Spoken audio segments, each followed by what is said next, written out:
Hello buddies, నేనే మీ Varun blogs. Welcome back guys. ఈరోజు హనుమాన్ జయంతి. నేను మా ఫ్రెండ్ కి ఫోన్ చేసి ఇంటి బయటికి రమ్మన్నా గుడికాడికి వెళ్దామని బయటకు వచ్చాడు. ఇంకో వాడికైతే బైక్ కి చేసి వీడియో తీసేది స్టార్ట్ చేశాను. ఇంకా మా ఇద్దరం బైక్ లో హనుమాన్ గుడికాడికి అయితే వెళ్ళిపోయాము. ఇంకా మా ఊర్లో ముగ్గురు పిల్లకాయలు కనిపిస్తే వాళ్ళని కూడా తొడుక్కు వెళ్ళిపోయాము.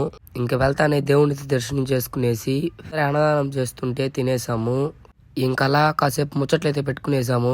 ఇంకా మా ఫ్రెండ్ బండి లో పెట్రోల్ లేదంటే పెట్రోల్ బంక్ అడిగి వెళ్ళాము. ఇంకా మా ఫ్రెండ్ వెనకాల టైర్ లో గాలి లేదన్నాడు. గాలి లేదేమో అని చూసే పంచర్ అయితే ఉన్నింది. ఇంకా పెట్రోల్ బంక్ పక్కనే పంచర్ షాప్ ఉన్నింది. ఆ పంచర్ షాప్ లో పంచర్ చేసుకునేసి 100 రూపీస్ బొక్క పెట్టుకుని వెళ్ళిపోయాం. మళ్ళీ ఇంకా గుడి కాడికి వెళ్లే లోపల ఊరేగింపు వెహికల్ అయితే వచ్చేసి ఉన్నింది. ఇంకా బండిని కూడా డెకరేషన్ అయితే చేసి ఉన్నారు.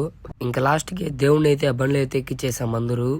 కాసేపటికి పూజారి కూడా వచ్చేసాడు. ఇంకా పూజారి రాగానే ఊరేగింపు అయితే స్టార్ట్ చేసాము. అందరూ ఒక పక్క దేవుడికి టెంకాయ కొట్టుకుంటా దండం పెట్టుకుంటా ఉంటే వీడు మాత్రం ఇంకో పక్క వాళ్ళ లవర్తో మాట్లాడింది 30 నిమిషాల నుంచి. ఇంకా అలా నైట్ అయిపోయింది. నైట్ లో లైట్స్ వేసి దేవుడిని చూస్తా అంటే హైలైట్ గా అయితే ఉంది అసలుకి. ఓకే బడీస్, నెక్స్ట్ వీడియోకి వద్దాం. By by buddies.